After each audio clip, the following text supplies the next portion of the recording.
The Bapatla ecclesia of Jehovah Messiah channel నుండి వచ్చు మరి యొక్క సందేశానికి స్వాగతం. మతం యొక్క అసత్య బోధన నుండి పరిశుద్ధులకు ఒకసారే అప్పగింపబడిన బోధల్లోనికి దేవుడు మిమ్మల్ని నడిపించును గాక. ఈ సందేశం మీకు మీ కుటుంబానికి ఆశీర్వాదకరంగా ఉంటుంది గాక. సువార్త సమయం సందేశానికి స్వాగతం. సువార్త సమయంలో యేసు ప్రభువారు చెప్పిన నిజమైన శుభవార్త వినిపించబడుతుంది. తరువాత ఎక్లీషియా సమయం ఉంటుంది. ప్రత్యేకంగా అది బాప్తిసం తీసుకున్న వారి కుటుంబస్తులకు మాత్రమే ప్రత్యేకంగా ఉంటుందన్నమాట. ఇప్పుడు సువార్త సమయాన్ని ప్రారంభం చేసుకుందాం. అందరూ గమనించండి, యేసు ప్రభువారు ఊరూరా గ్రామం తిరిగి సువార్త ప్రకటించారు. ఏంటి ఆ శుభవార్త, అందరికీ ఎలా శుభవార్త అయింది అనేది మనం గమనించాలి. అయితే ఈ మధ్య కాలంలో కాదు, 4వ శతాబ్దం నుంచి ఒక రాంగ్ సువార్త ప్రకటించబడటం మనం చూస్తున్నాం పెద్ద ఎత్తున. అంతకుముందు కూడా రాంగ్ సువార్త ప్రకటించారు, యేసు ప్రభు కాలంలోనే ప్రకటించారు. కాకపోతే అది పెద్ద ఎత్తున ప్రకటించబడలేదు. అయితే 4వ శతాబ్దం నుంచి పెద్ద ఎత్తున ప్రకటించబడటం మనం గమనించవచ్చు. ఇంతకీ ఏంటి అంటే అది మత సువార్త, అంటే యేసు ప్రభు చుట్టూ అల్లిన మతం చెప్పే శుభవార్త. ఓకే, చూడండి, మతములో బైబిల్ వాక్యానికి అన్ని వ్యతిరేకంగా ఉన్నాయని నేను ప్రకటిస్తూ ఉన్నాను. సువార్త తప్పు, పరిశుద్ధ పండుగలు తప్పు, ఆచారాలు తప్పు, ఆరాధన తప్పు, ప్రార్థన తప్పు, అన్నీ తప్పుగా ఉండటాన్ని మీరందరూ గమనించాలి. ఈరోజు నేను చెప్పమంటే వాటన్నిటిని చెప్తాను. శుభవార్త సిలువ సువార్త అయిపోయింది. యేసు ప్రభువారి యొక్క మరణ పునరుద్ధానాల సువార్త అయిపోయింది. నిజానికి యేసు ప్రభువారు అది చెప్పలేదు. ఆ తర్వాత ఆదివారం ఆరాధన అయిపోయింది. నిజానికి ఆరాధన అంటే అది మరి ఇంకొక క్లాసులో నేను చెప్పాలి. ఆరాధన అంటే వేరు. ఆరాధన అంటే రాజునకు రాజ్యములో అందరూ చేయవలసిన ఒక విషయం అన్నమాట. రాజ్యములో రాజునకు చెందవలసిన ఆ రెస్పెక్ట్ని మనం ఆరాధన అనొచ్చు.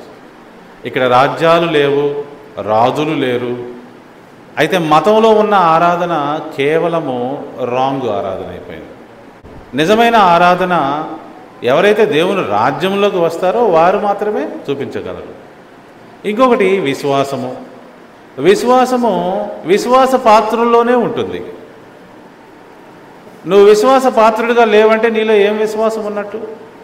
ఆదివారమున ఎవరైతే కూడుకుంటున్నారో వారు వాక్య విరోధంగా వెళ్తున్నారు. ఎందుకని? దేవుని లేఖనాల ప్రకారం పరిశుద్ధ దినము విశ్రాంతి దినమే.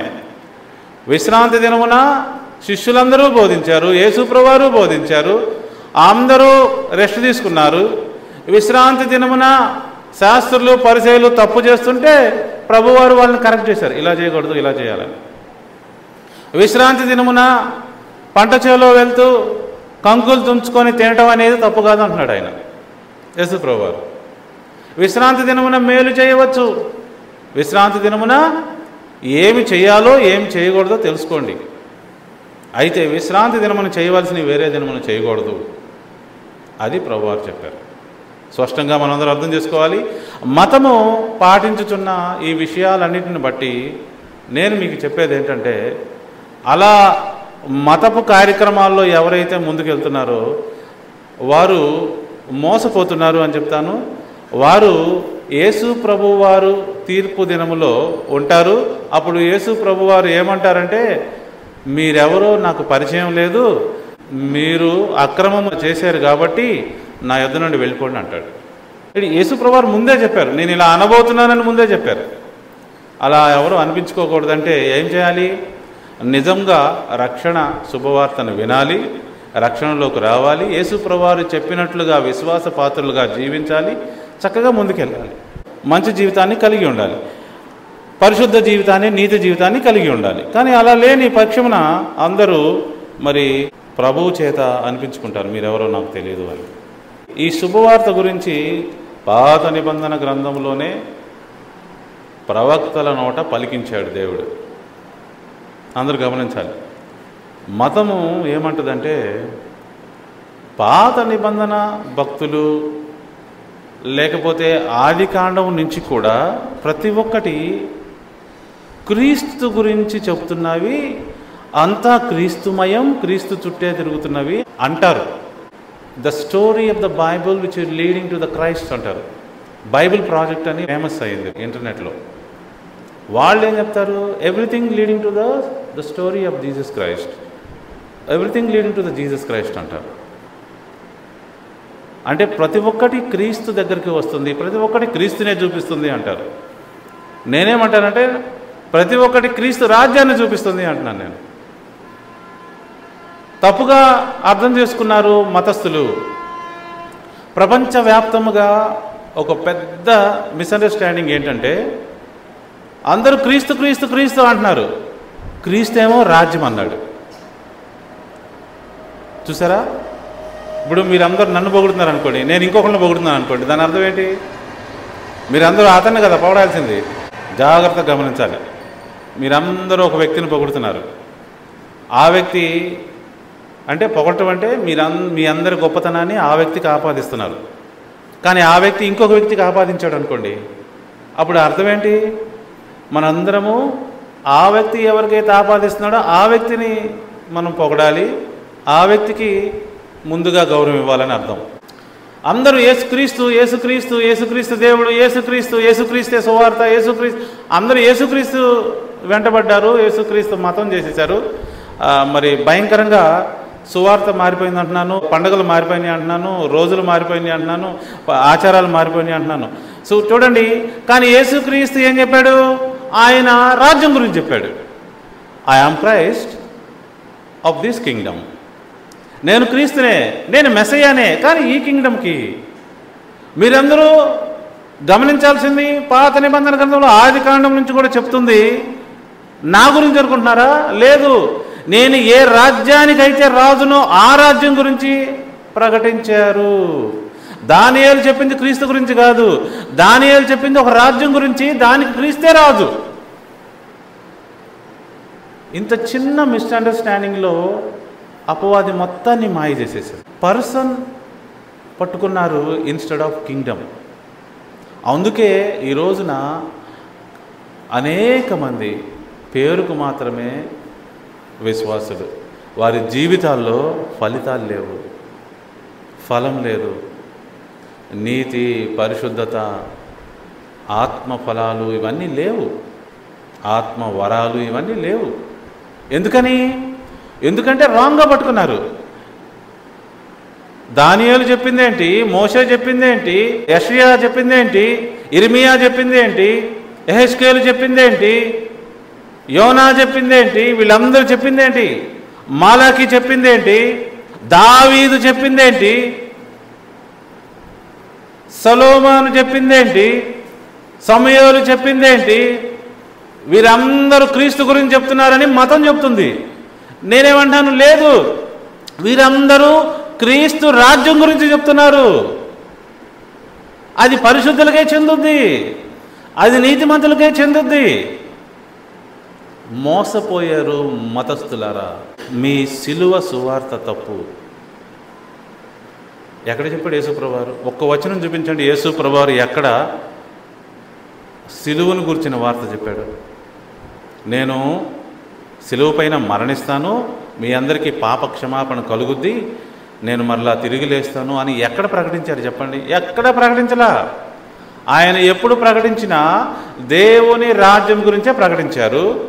మరియు ఆయన ఏదైనా ఉపమానం చెప్తే అది దేవుని రాజ్యాన్ని ఎక్స్ప్లెయిన్ చేయడానికి చెప్పారు. ఇంత చిన్న విషయాన్ని ఎలా మర్చిపోయారు మీరు? అందుకే మతంలో ఉన్నారు. నేను అందరికీ ప్రేమపూర్వకంగా హెచ్చరిస్తున్నాను. It's a gentle warning. మీ రక్షణ ప్రమాదంలో ఉన్నది. బికాజ్ నీవు నమ్మినా లేకపోతే నువ్వు వినిన సువార్త ఏదైతే ఉందో అది రాంగ్, అది అపవాది దగ్గర నుంచి వచ్చింది. జాగ్రత్తగా గమనించాలి. సువార్త మనకి ప్రశాంతతనివ్వాలి, సువార్త మనకి మంచి జీవితాన్ని ఇవ్వాలి. ఓకే, నీతికరమైన పరిశుద్ధమైన జీవితం ఇవ్వాలి. అలాంటి ఫలితాన్నిచ్చే శక్తి ఉన్నది సువార్తకి. చూడండి, అవి మన జీవితంలో కలుగజేసే శక్తి ఉన్నది సువార్తకి. అంటే నువ్వు రాంగ్ సువార్త అంటున్నావు, ఇవి మాత్రం కలగకపోతే ఎంతమందికి అర్థమైంది? కొన్ని వచనాలు చూపించుకుంటూ వెళ్తాను చూడండి. ముందుగా రోమీయులకు రాసిన పత్రిక 1వ అధ్యాయము. ఈ సువార్త చాలా శక్తి కలదండి. నీ జీవితంలో, నా జీవితంలో మంచి ఫలితాన్ని తీసుకొస్తుంది. రోమా 1:16. సువార్తను గూర్చి నేను సిగ్గుపడువాడును కాను, ఏలైనగా నమ్ము ప్రతివానికి, మొదటి యూదునికి గ్రీసు దేశస్థునికి కూడా రక్షణ కలుగు చేయుటకు అది దేవుని శక్తి అయి ఉన్నది. సువార్త అంటే ఈజీ కాదు, అది పవర్. అది మనిషిని నీతిమంతుని చేస్తుంది, దేవుని యొక్క రక్షణలోకి తీసుకొస్తుంది. మనిషి నీతిమంతుడు అవుతాడు. ఈ లోకంలో ఎవ్వరూ కూడా అబద్ధాలు ఆడుకుంటూ ఉండలేడు. కేవలం సువార్త నిజంగా విన్నవాడు మాత్రమే అబద్ధాలు ఆడుకుంటూ ఉంటాడు. సమస్య లేదు. నిజమైన దేవుని విశ్వాసి కాంప్రమైజ్ కాడు. నేను ఆదివారం ఫాలో అవ్వాలా, శనివారం ఫాలో అవ్వాలా అని ఒక విశ్వాసి ప్రశ్నించుకుంటాడు. వెళ్తాడు, బైబిల్ తీస్తాడు, అందులో ఉన్నది చూసి పరిశీలించి అర్థం చేసుకొని దాని ప్రకారం జీవిస్తాడు విశ్వాసి. ఎంతమందికి అర్థమైంది? అది దేవుని శక్తి అండి సువార్త అంటే. నీ జీవితంలో, నా జీవితంలో పరిశుద్ధతను తెచ్చేది అది, నీతిని తీసుకొచ్చేది అది. ప్రపంచవ్యాప్తంగా కూడా అందరూ యేసు క్రీస్తు చుట్టూ తిరుగుతున్నారు, విచ్ ఈజ్ వెరీ రాంగ్. అందరూ యేసు క్రీస్తు దేని చుట్టూ తిరిగాడో దాని చుట్టూ నేను తిరగాలి అంటున్నాను నేను. ఆయన ఏం ప్రకటించాడో దాన్ని పట్టుకోవాలి. మత్తయి సువార్త చివరి అధ్యాయంలోకి రండి, చివరి వచనం. మత్తయి యేసుప్రభువు వారు చెప్తుంటే రాసుకున్నాడంట. ఎందుకంటే ఆయన ఒక పన్నులు వసూలు చేసే ఉద్యోగంలో ఉన్నవాడు ఈ మత్తయి. అతను మంచి చదవరి. యేసుప్రభువు వారు చెప్తుంటే రాసుకున్నాడు. ఇక్కడ చూడండి ఏం రాశాడు. యేసుప్రభువు వారు చెప్తున్న మాట వినండి. నన్ను పూజించండి, నా పేరును గొప్ప చేయండి, నా విగ్రహాలు పెట్టండి, దండేయండి, దండం పెట్టండి, ఆరాధనలు చేయండి, పాలాభిషేకాలు చేయండి, ఇతరులకు వెళ్ళి నా గురించి చెప్పండి అని చెప్పలేదు కదా ప్రభువారు. ఇక్కడ చెప్పారని చూద్దాం చూడండి. ఈ వచనంలో ఏమని చూడండి. నేను మీకు ఏ ఏ సంగతులను ఆజ్ఞాపించి తినో అంటే ఏమేంటో చెప్పాడు కదా ఆయన. నేను మీకు ఏ ఏ సంగతులు ఆజ్ఞాపించుతునో ఓ శిష్యులారా జాగ్రత్తగా వినండి, వాటన్నిటిని గైకొనవలెనని వారికి బోధించుడి. వాటన్నిటిని గైకొనడం అంటే ఏంటి? పాటించాలని బోధించండి. క్రైస్తవ మతం ఇది చేయదు, వద్దండి అది కాదు. ప్రభువా నువ్వెప్పుడు పుట్టావు బైబిల్లో చెప్పలా, అయినా నేను ఒక డేట్ పెట్టి నీకు పుట్టినరోజు చేస్తాం, మేము చేస్తాం. నువ్వు చచ్చిపోయిన రోజు నువ్వు చెప్పలా, మేము ఈస్టర్ చేస్తాం. సమాధుల పండుగ చేస్తాం, సమాధుల్లో వెళ్ళి కూర్చుంటాం, సమాధుల పండుగ. మీరు చెప్పకపోతే మేము చేస్తాం. మీరు చచ్చిపోయింది మంచి శుక్రవారమే చచ్చిపోయారు, అది మామూలు శుక్రవారం కాదు, మంచి శుక్రవారం మేము చేస్తాం. మీరు చెప్పలా, అయినా మేము చేస్తాం. మీరు చెప్పి పక్కన పడేస్తాం, మా సొంతగా చేస్తాం. లెంట్ చేస్తాం, మీరు చెప్పలా 40 దినాలు చేస్తాం లెంట్, మేము చేస్తాం. మేము ఏమనుకుంటున్నాం అసలు? మేము భక్తులం, మేము చేస్తాం అన్నట్టుగా ఉంది. కానీ ఇక్కడ యేసు ప్రభువు వారు చెప్పిన దానికి ఏమన్నా తలొగ్గుతున్నారా వాళ్ళు? మళ్ళీ చదువుతాం చూడండి. ఏమన్నాడు యేసు ప్రభువు వారు? ఏమన్నాడు చూడండి. నేను మీకు ఏ ఏ సంగతులు ఆజ్ఞాపించి తినో వాటన్నిటిని గైకొనవలెనని వారికి బోధించుడి. మీరు బోధించాల్సింది కూడా ఏదో చెప్పాడు కదా ప్రభువారు. ఓ శిష్యులారా, మనం ఏది బోధించాలో కూడా చెప్పాడు కదా. ఆ వాటిని గైకొనాలంటే వీళ్ళేం చేస్తున్నారు? ఎంతమంది అమాయకమైన ప్రజలని పెద్ద పెద్ద మీటింగ్లను పెట్టి, పెద్ద పెద్ద బిల్డింగ్లను కట్టి, వాటిని క్రైస్తవ సంఘాలను పెట్టి పచ్చి మోసం చేస్తున్నారు. నా పర్సనల్ ఇదేంటంటే నాకు బాధగా ఉన్నది ఏంటి, పర్సనల్గా నేను చెప్పేది ఏంటంటే, క్రైస్తవులను చూస్తే బాధే వస్తుంది. వారిలో ఏ ఒక్కరూ రక్షించబడరు, బిల్లీ గ్రాహం గారితో సహా. ఎందుకని? వారు కేవలము క్రైస్తవ మతస్థులు. వారు యేసు ప్రభు వారు చెప్పింది గైకొనలేదు. వారి సొంత కార్యక్రమాలు చేసుకున్నారు. యేసు ప్రభు వారు ఏం చెప్పారో తెలియాలి కదా. మరి ఇప్పుడు వాటిని మాత్రమే గైకొనమని చెప్పాడు కదా. మరి ఆయన సువార్త చెప్పాడు. ఏం సువార్త చెప్పాడు? లూకా సువార్త 8వ అధ్యాయం 1వ వచనం. వెంటనే ఆయన దేవుని రాజ్య సువార్తను తెలుపుచు ప్రకటించుచు ప్రతి పట్టణంలోనూ ప్రతి గ్రామంలోనూ సంచారం చేయుచుండగా ఏం చేశాడండి ఆయన? ఆయన సువార్త ప్రకటించాడు, దేవుని రాజ్యం అనే సువార్త. దానియేలు అదే చెప్పాడు, యెహెజ్కేలు అదే చెప్పాడు, ఇర్మియా అదే చెప్పాడు, యెషయా అదే చెప్పాడు. ప్రియా దేవుని బిడ్డలారా, మర్చిపోయారు. ఎందుకని? మతం యొక్క సిద్ధాంతాల్లో, వాళ్ళ డాక్ట్రిన్స్లో పడిపోయారు. సిలువే నా యొక్క శరణం. సిలువు కాదు, యేసుప్రభువారిని శరణం. ఎంత భయంకరమైన మిస్అండర్స్టాండింగ్. అందరూ ఈ రోజున గమనించకపోతే మాయలో పడిపోతారని, ఆల్రెడీ మాయలోనే ఉన్నారు కాబట్టి మాయలోనే కొనసాగుతారని చెప్తున్నాను నేను. నెక్స్ట్ 9వ అధ్యాయం 1వ వచనం. ఆయన ఏం చెప్పాడో తెలియాలి కదా. ఆయన తన 12 మంది శిష్యులను పిలిచి సమస్తమైన దెయ్యముల మీద శక్తిని, అధికారమును, రోగములను స్వస్థపరచు వరమును వారికి అనుగ్రహించి దేవుని రాజ్యం ప్రకటించుటకును రోగులను స్వస్థపరచుటకును వారిని పంపెను. దేవుని రాజ్యం ప్రకటించమన్నాడండి. 10వ అధ్యాయము 1వ వచనం చూస్తే అక్కడ ఒక 70 మందిని ఏర్పాటు చేసుకున్నాడు ప్రభువారు. ఎక్కడ ఆయన ఉపమానం చెప్పినా కూడా దేవుని రాజ్యం గురించే చెప్పాడు. అయితే యేసు ప్రభువారు పరిచర్య చేయుచున్న కాలంలో జరుగుతున్న మత బోధకి వ్యతిరేకంగా కూడా మాట్లాడాడు ఆయన. శాస్త్రులను, పరిచయులను ఎక్స్పోజ్ చేశాడు. ఈరోజు మనం కూడా క్రైస్తవ మత బోధకులను, విశ్వాసులను దేవుని వాక్యపు వెలుగులో వారిని చూపిస్తున్నాం, ఎక్స్పోజ్ చేస్తున్నాం. చూద్దామా ప్రభువారు ఎలా ఎక్స్పోజ్ చేశారో? మత్తయి సువార్త 23వ అధ్యాయం 13వ వచనం నుంచి చూద్దాం. అయ్యో వేషధారులైన శాస్త్రులారా, పరిసయ్యులారా, ఓ మతస్థులారా, మీరు మనుష్యుల ఎదుట పరలోక రాజ్యమును మోయుదురు. ఇంగ్లీష్లో ఏముంటుంది? You close the doors of the kingdom of God. మీరందులో ప్రవేశింపరు, ప్రవేశించు వారిని ప్రవేశింపనీరు. ఇది వాళ్ళు చేస్తుంది. వాళ్ళు ఎటు ప్రవేశించరు, ప్రవేశించే వారిని కూడా ప్రవేశించలేరు. ఇప్పుడు ఇదే స్టేట్మెంటు క్రైస్తవ మతస్థులు కూడా అప్లై చేయాలి. వాళ్ళు ఏం చేస్తున్నారు? బైబిల్లో లేని సువార్త చెప్తున్నారు, బైబిల్లో లేని పండుగలు పాటిస్తున్నారు, బైబిల్లో లేని ఆచారాలు పాటిస్తున్నారు. ఏంటి అసలు ఏం జరుగుతుంది? బైబిల్లో లేని రక్షణ చెప్తున్నారు, బైబిల్లో లేని విశ్వాసం చెప్తున్నారు. మనందరం ఈ రోజున అర్థం చేసుకోవాలి. ఏమంటున్నారు యేసుప్రభువారు? మీరు మనుషుల ఎదుట పరలోక రాజ్యమును మోయుదురు. ఇదే జరుగుతుంది.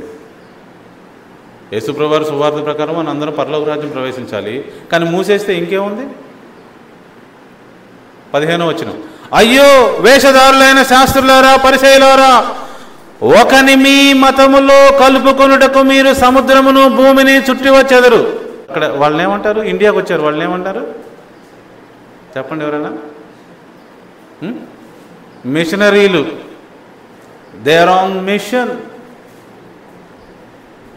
మిషనరీలు వచ్చారు. ఇక్కడికే కాదు, ప్రపంచవ్యాప్తంగా వెళ్ళారు మిషనరీలు. మతంలో అంతే జరుగుద్దండి. అయ్యో వేషధారులైన శాస్త్రులారా, పరిసయ్యులారా, ఒకని మీ మతములో కలుపుకొనుటకు మీరు సముద్రమును భూమిని చుట్టి వచ్చేదరు. అతడు కలిసినప్పుడు జరిగే పని ఏంటో చూడండి. అతడు కలిసినప్పుడు అంటే అతడు మతాన్ని జాయిన్ అయినప్పుడు అతన్ని మీకంటే రెండింతలు నరకపాత్రునిగా చేయుదురు.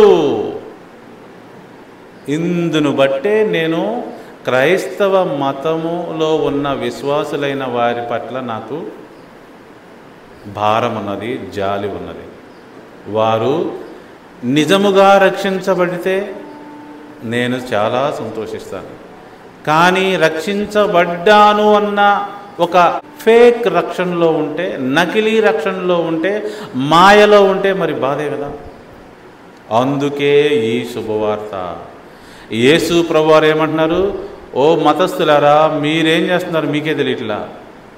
మీరు సువార్త సేవ చేస్తున్నాం అనుకుంటున్నారు. ఎక్కడెక్కడికి వెళ్తారు తెలుసా? వీళ్ళు ఇష్టం లేని ఊరుల్లోకి వెళ్తారు, కరపత్రాలు పంచుతారు. మారుమూల ప్రాంతంలో ఎక్కడెక్కడికో వెళ్తారు, ఇష్టం లేని వాళ్ళ దగ్గరకు కూడా వెళ్తారు, బలవంతం చేస్తారు. ఏమనింది? సముద్రమును భూమిని చుడతారు. అది మతం. నిజమైన సేవ ఎలా ఉంటుంది? నిజమైన సేవ ఎలా ఉంటుందంటే, నేను మీకు ఒక ప్రకటన చేయాలనుకుంటున్నాను, మీరు వింటారా? వింటే వినండి, లేకపోతే లేదు. బలవంతం ఏమీ లేదు. ఇది ప్రకటన. అదే నిజమైన సువార్త. ఎవరైనా సరే బలవంతపు ఇన్ఫర్మేషన్ చెప్పకూడదు ఎవరికి. నువ్వు అడ్వర్టైజ్మెంట్ ఇచ్చుకో, వాళ్ళు వింటే సరే, లేకపోతే నో. అదే యేసుప్రభువారు చేసింది, అదే శిష్యులు చేసింది. అందరూ జాగ్రత్తగా ఈ విషయాన్ని గమనించవలసిందిగా మనం చేస్తున్నాను. నిజమైన సువార్త దేవుని రాజ్య సువార్త. అంటే ఒక రాజ్యంలోకి మనం ప్రవేశించాలి. ప్రవేశించిన వాళ్ళు ఏమవుతారు? దేవుని రాజ్య పౌరులు అవుతారు. దేవుని రాజ్య పౌరులైన వాళ్ళు ఇప్పుడు ఏం చేస్తారు? మా రాజ్యం ఏది, మా రాజు ఏది, మేము ఎక్కడ ఉండాలి అంటున్నారా మీరు? అడగచ్చు. వెరీ గుడ్ క్వశ్చన్ అది. ఎవరైతే పౌరులు అవుతున్నారో వెంటనే ప్రభువారు వాళ్ళని ఏం చేస్తున్నాడు? రాయబారులను చేసేసి ఈ లోకంలోనే పెట్టి పని చేయమని చెప్తున్నాడు. నేను వచ్చే వరకు మీరు పని చేయమని చెప్తున్నాడు. ఇప్పుడు మనం క్రీస్తు రాయబారులం. ఇక్కడ ఆయన రాజ్యాన్ని రిప్రజెంట్ చేసే రాయబారులం. ఆయన వచ్చే వరకు మన డ్యూటీ ఇదే. మనదే కాదు, ఎవరైతే నిజమైన రక్షణ పొందారో, నిజమైన బాప్తిసం పొందారో, నిజమైన మరి దేవుని సువార్త విన్నారో వాళ్ళందరి యొక్క డ్యూటీ ఇదే. వాళ్ళు ఎక్కడున్నా కూడా వాళ్ళు రాయబారులుగా జీవిస్తూ ఉంటారు యేసుప్రభువారు వచ్చేంత వరకు. ఆ రాయబారుల్లో ఉండేది ఏంటంటే నిజమైన విశ్వాసము, లేకపోతే రాజ్య విశ్వాసము అనండి. రాజ్య విశ్వాసము. చాలామంది ఈ యొక్క బైబిల్లో నుంచి విశ్వాసం తీస్తారు, ఏదేదో వాళ్ళకి తోచింది చెప్పుకుంటారు. వారికి ఎలా అర్థమవుతుంది? మతానికి ఏదో ఒక వర్షంలో అర్థమవుతుందండి. ఇప్పుడు ఎవరైనా ఒక లెటర్ చదివినప్పుడు ఏదో ఒక వర్షంలో వాడికి అర్థమైంది, ఏదో విధంగా వాళ్ళకి అర్థమైంది. అది నిజమా కాదా అనేది పక్కన పెట్టేయండి, ఏదో విధంగా అర్థమైంది. అండర్స్టూడ్? సో అట్లానే విశ్వాసము లేని వారు దేవుని రాజ్యములు చేరరు. అసలు దేవుని రాజ్యం నుంచి బయటకు వెళ్ళిపోతారు. విశ్వాస పాత్రులే, విశ్వాసులే దేవుని రాజ్యంలో ఉంటారు. ఆ సంగతి తెలుసుకోవాలి మనందరం. అంటే ఆ విశ్వాసం ఏంటో తెలుసుకోవాలి ముందు.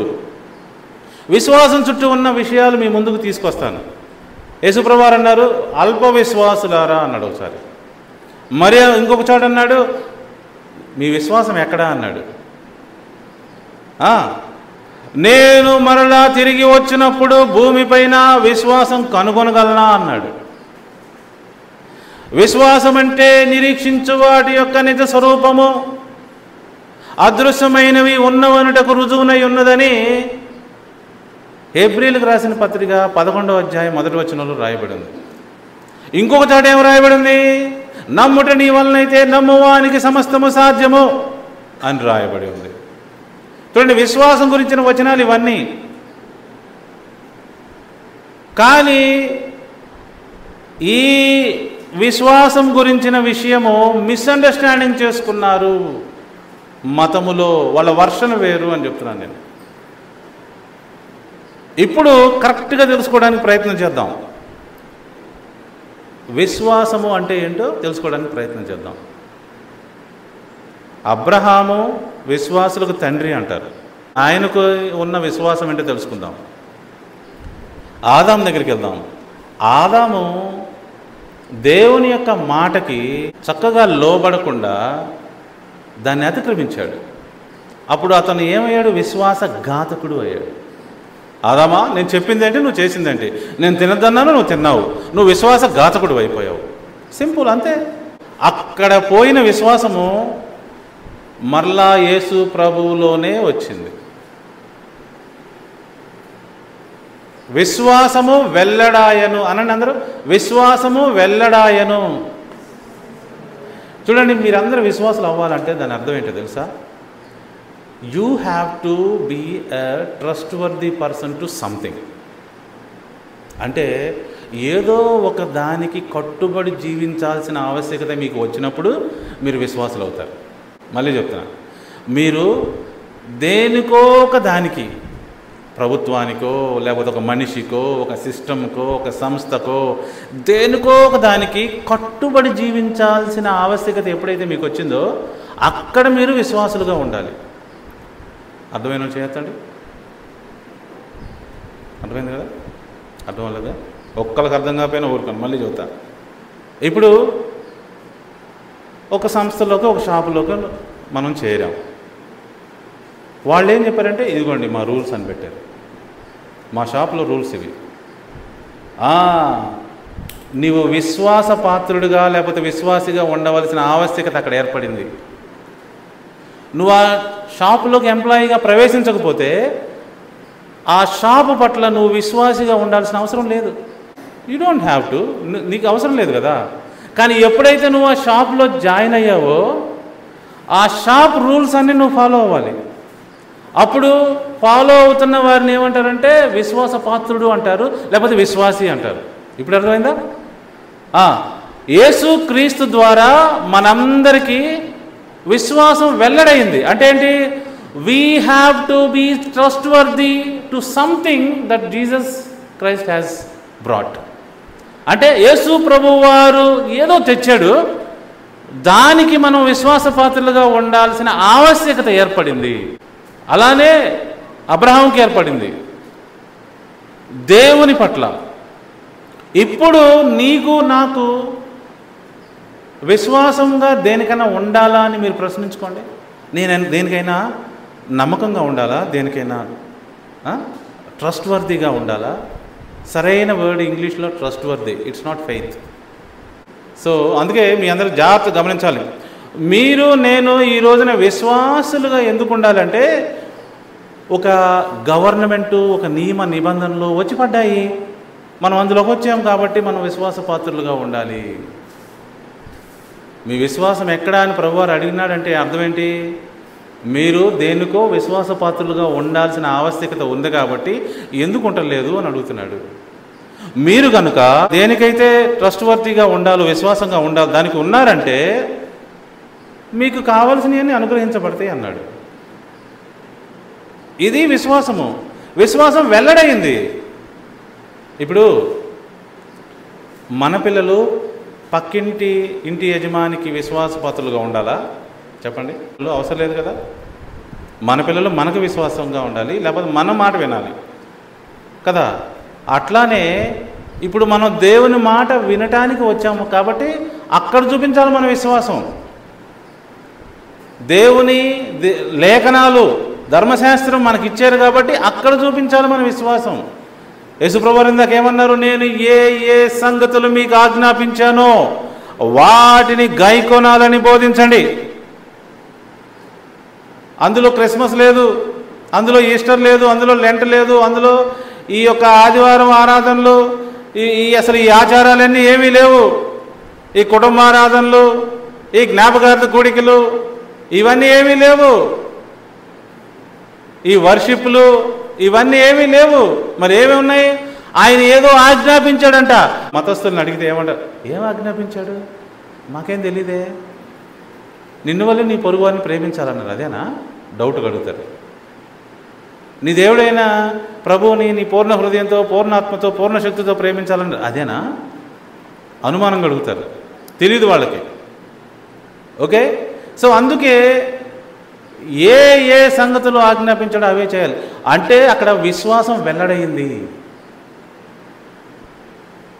విశ్వాసం వెల్లడవటం అంటే ఇంకా చెప్తున్నా, జాగ్రత్తగా గమనించాలి. మీరు విశ్వాసపాత్రులుగా ఉండాల్సిన ఆవశ్యకత ఏర్పడింది. నువ్వు నేను చెప్పిన మాట వినాల్సిన ఆవశ్యకత ఇక్కడ ఏర్పడింది అంటున్నాడు. నువ్వెవరో నేనెవరో అయితే మీరు నా మాట ఎందుకు వినాలి? నా మాట వినాల్సిన ఆవశ్యకత ఏర్పడిందంటే నేను లీడర్ని అయితే మీరు నా కింద పనిచేస్తుంటే ఆ ఆవశ్యకత ఏర్పడుతుంది. కాబట్టి you have to be a trustworthy person. So ఇప్పుడు దేవునికి ఒక కుమారుడు ఉన్నాడు. ఆయన 100% విశ్వాసి, 100% నమ్మకస్తుడు, ఆయన మాట విన్నవాడు. యేసు ప్రభువు వారు ఒక మంచి విశ్వాసి అండి. ఆయన మనకు మాదిరికరము. ఏం రాయబడి ఉంది తెలుసా? హెబ్రీయులకు రాసిన పత్రికలో చూద్దాం, చూడండి. హెబ్రీయులకు రాసిన పత్రిక 12వ అధ్యాయం. యేసు ప్రభువు వారు మనందరికీ ఒక నిలువెత్తు నిదర్శనము. విశ్వాసంతో ఎలా జీవించాలో, దేవుని ఆజ్ఞ ఎలా పాటించాలో యేసు ప్రభువారే మనకు మాదిరి. మన ఫ్యూచర్ ఏమైద్దో యేసు ప్రభువారే జీవించి చూపించాడు.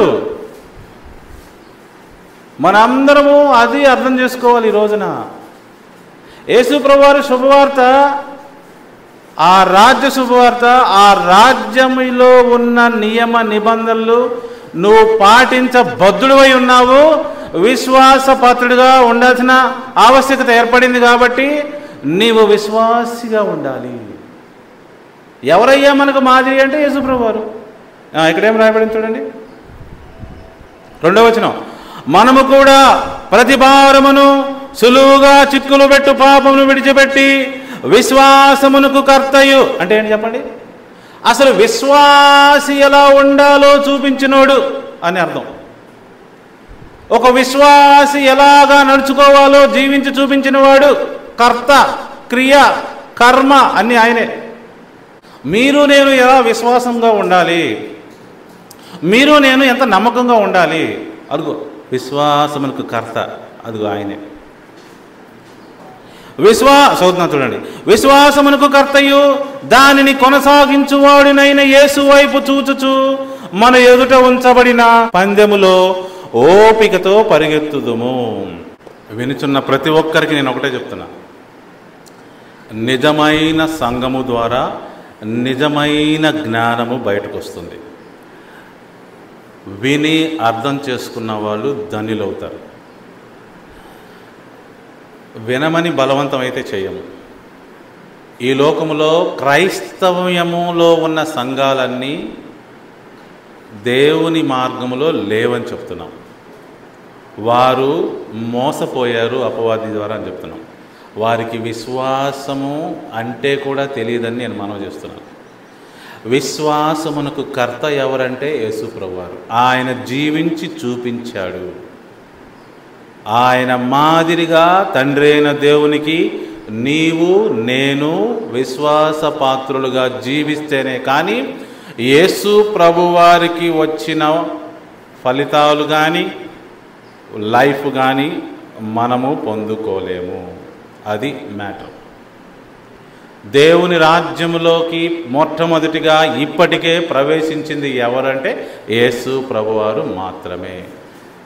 ఇంకా ఎవ్వరు ఇంతవరకు ప్రవేశించలేదు. మరలా యేసు ప్రభువారు తండ్రి కుడిపార్శ్వం దగ్గర నుంచి వచ్చినప్పుడు ఆయన వారందరూ ఆ రాజ్యంలో చేరతారు. ఆదాము మొదలుకొని యేసు ప్రభువారు తిరిగి వచ్చేంత వరకు మధ్యలో ఉన్న విశ్వాసులందరూ కూడా అప్పుడు దేవుని రాజ్యంలో చేరతారు.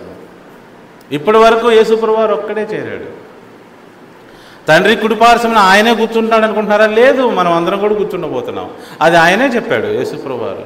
సో కాబట్టి దేవుని రాజ్య సువార్తను వదిలేసి మిగతా సువార్తలను పట్టుకుంటున్న వారులారా, మీరు రాజ్యము యొక్క మెంటాలిటీలోకి రావాలి.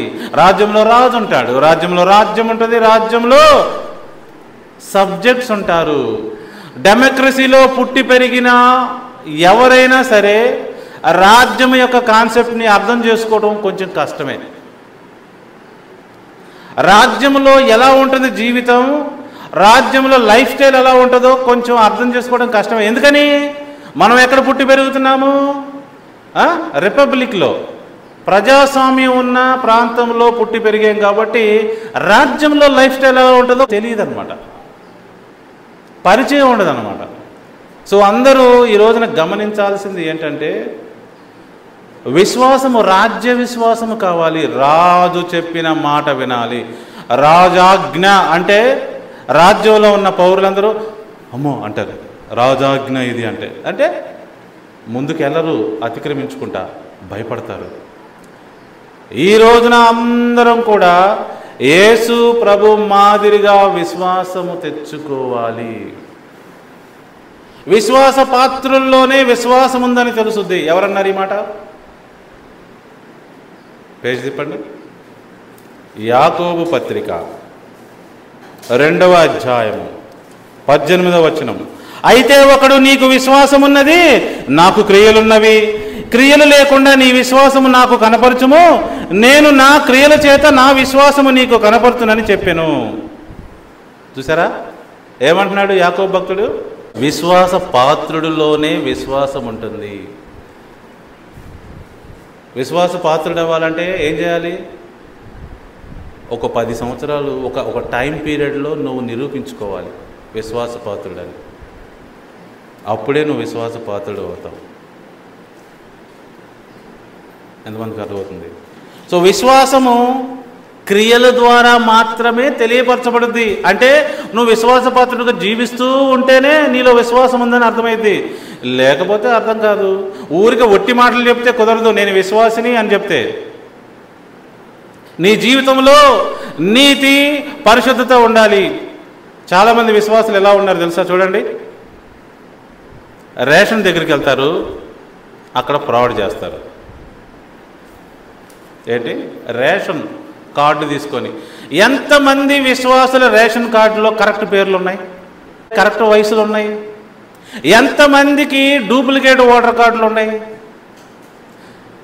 ఎంతమంది అవసరం కోసం అబద్ధాలు ఆడతారు?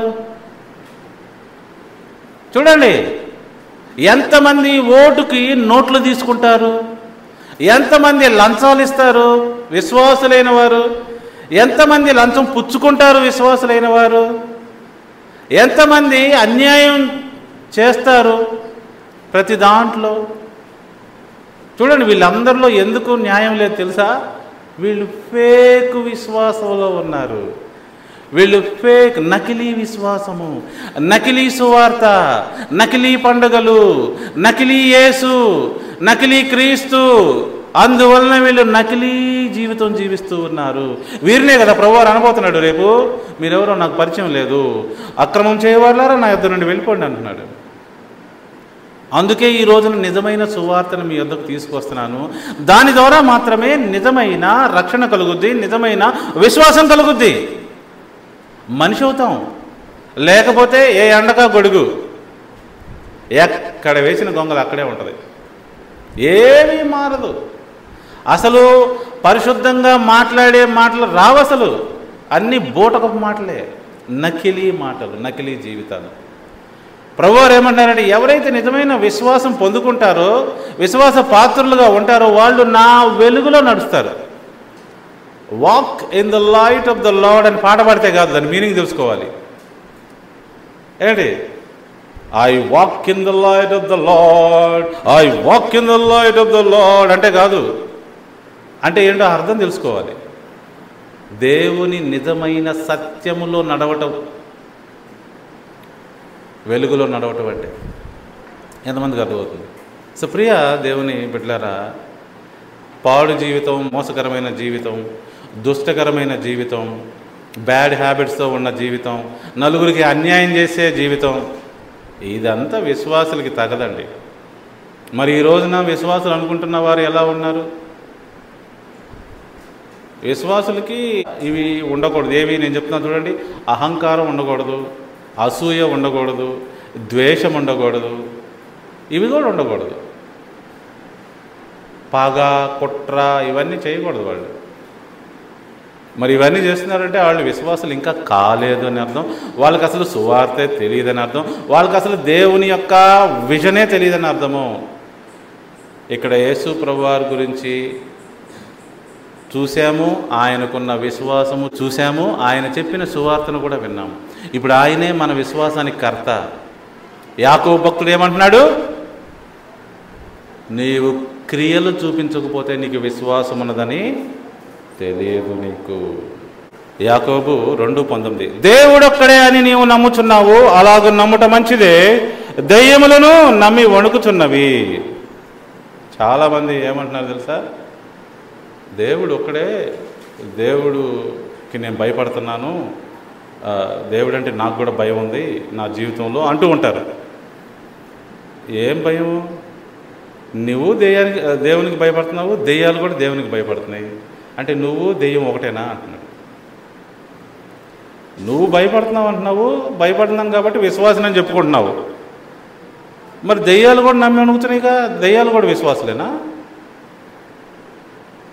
అంటే నువ్వు దెయ్యమా? ఏమంటున్నాడు చూడండి, ఆయన లాజిక్ చూడండి. అలాగూ నమ్ముట మంచిదే, దెయ్యములు నమ్మి వణుకుచున్నవి. కానీ దెయ్యాల్లో ఉండనిది ఏంటి? క్రియలు, పరిశుద్ధమైన క్రియలు. అవి దెయ్యాలు చేయలేవు, నువ్వు చేయాలి. అప్పుడే నువ్వు విశ్వాసి అవుతావు. సో చాలామందికి తెలియని ఈ యొక్క విశ్వాసము ఈ రోజున వారు తెలుసుకోవాలని నేను మనవి చేస్తూ ఉన్నాను. యేసుక్రీస్తు వారు చెప్పిన శుభవార్త విననీయకుండా డోర్స్ మూసేయుచున్నది ఎవరు? నిజమైన సువార్త చెప్పకుండా డోర్స్ మూసేస్తుంది ఎవరు? ప్రపంచవ్యాప్తంగా యేసుక్రీస్తు చుట్టూ తిరుగుతుంది ఎవరు?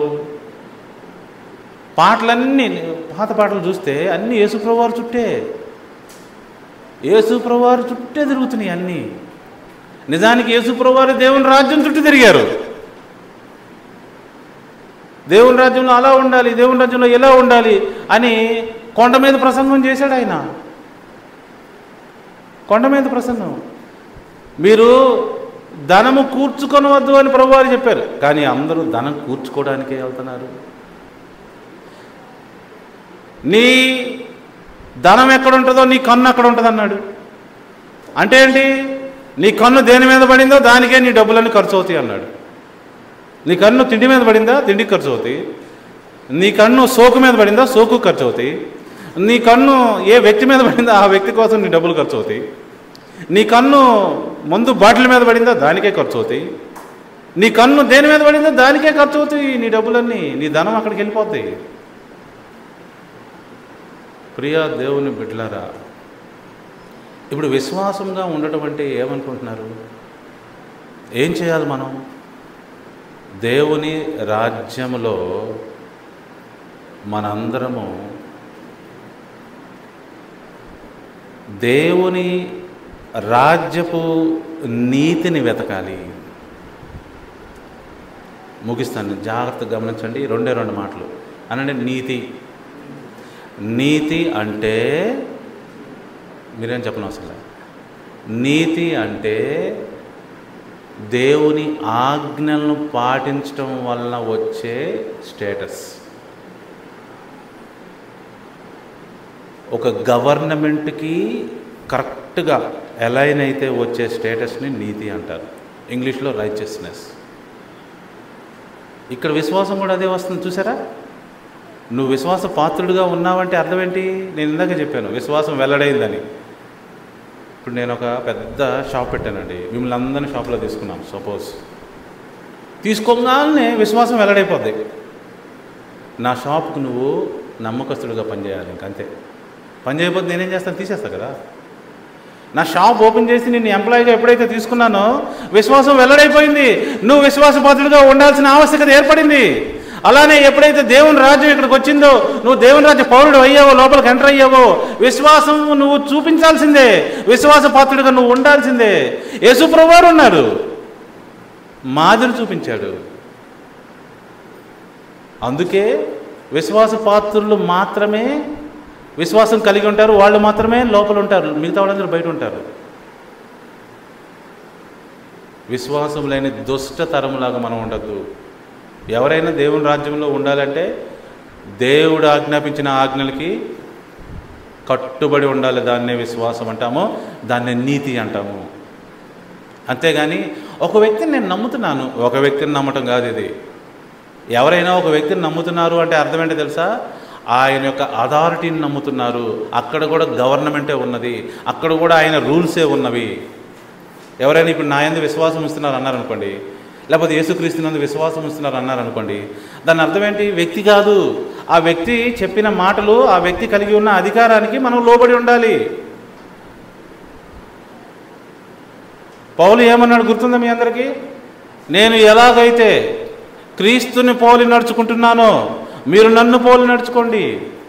అంటే నాకు విశ్వాసపాత్రులుగా ఉండండి, నేను క్రీస్తుకు విశ్వాసపాత్రులుగా ఉంటున్నాను. చాలా సింపుల్, అందరికి అర్థమైందని భావిస్తున్నాను. సో ఈ విధంగా మనందరినీ నెంబర్ 1 క్వాలిటీ పర్సన్గా తయారు చేయగలిగింది దేవుని రాజ్య శుభవార్త.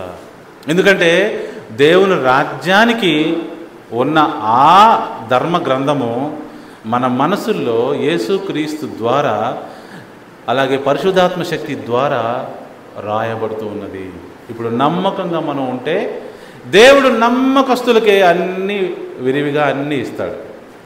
ఎవరైతే నమ్మకంగా లేరో ఆయన యొక్క రాజ్యాంగానికి ఆయన ఏమీ ఇవ్వడు.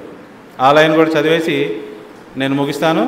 మత్తయి సువార్త 6వ అధ్యాయము 31వ వచనం నుంచి చూద్దాం. కాబట్టి ఏమి తిందుమో, ఏమి త్రాగుదమో, ఏమి ధరించుకుందామో అని చింతింపకుడి.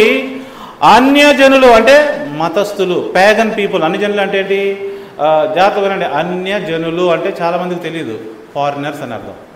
ఇప్పుడు దేవుని రాజ్యం ఉందండి, దేవుని రాజ్యంలో ఉన్న వాళ్ళని పౌరులు అంటారు, బయట వాళ్ళని అన్యజనులే కానీ అది ఫారినర్స్. సో యేసుక్రీస్తు రాజ్యంలో ఉన్న వారిని విశ్వాసులు అంటాము, లోపల వచ్చిన వాళ్ళని స్వజనులు అంటాము, బయట ఉన్న వాళ్ళని అన్యజనులు అంటాము, ఫారినర్స్. ఓకే.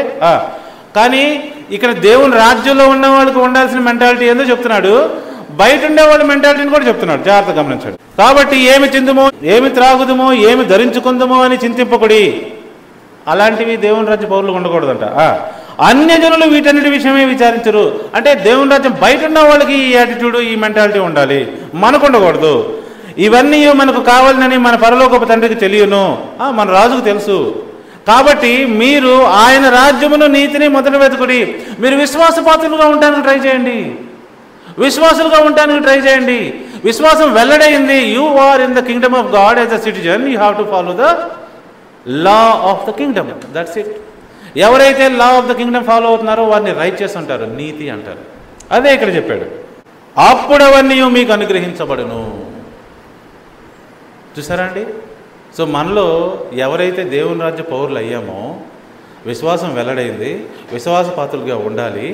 ఉంటున్నప్పుడు మనకి ఆటోమేటిక్గా అన్నీ అనుగ్రహించబడతాయంట. మీరు కంగారు పడాల్సిన అవసరమే లేదు.